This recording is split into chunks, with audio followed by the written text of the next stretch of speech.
Tottenham are in the market for a new striker to provide cover and competition for Harry Kane once again. It was only last summer that Spurs were searching for just that before eventually landing Carlos Vinicius on loan from Benfica. They decided against making the move permanent though, as the Brazilian returned to the Portuguese club after a mixed spell in North London. Now Fabio Paratici has been tasked with recruiting in attack once again. But the club are adamant they will not have to replace Kane this summer. Spurs will rebuff any offers they receive from Manchester City, with Daniel Levy adamant Kane is not for sale at any price. Danny Ings was a target for Tottenham, but Southampton are prepared to hang on to him for the final year of his contract. According to the Telegraph, that's seen Spurs turn attention to Serie A duo Dusan Vlahovic and Sime. Fiorentina value the Serbian wonderkid highly though and are likely to price Spurs out of any deal. But Sime, who fired 20 Serie A goals for relegated Crotone last season,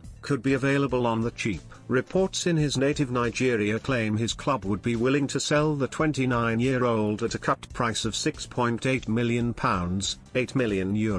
That is perfect financially for Tottenham, who are working with a restricted budget after failing to qualify for the Champions League. Paratici is a big fan of Sime, who has scored 40 league goals in the past 2 seasons. He is now at the peak of his powers and therefore wants to make a step up for the final stretch of his career. There has been interest from several Serie A clubs and Italy is where the player would prefer to stay, per his agent. Sime has a very interesting market in England. There are at least a couple of interested clubs in the Premier League. Vincenzo Morabito told Tutto Monza his preference is for foreign countries. Eventually we will consider offers from the upper middle range Serie A club. We are therefore working mainly on the English market, where the clubs are economically more solid and can offer important figures both to Crotone and to the player.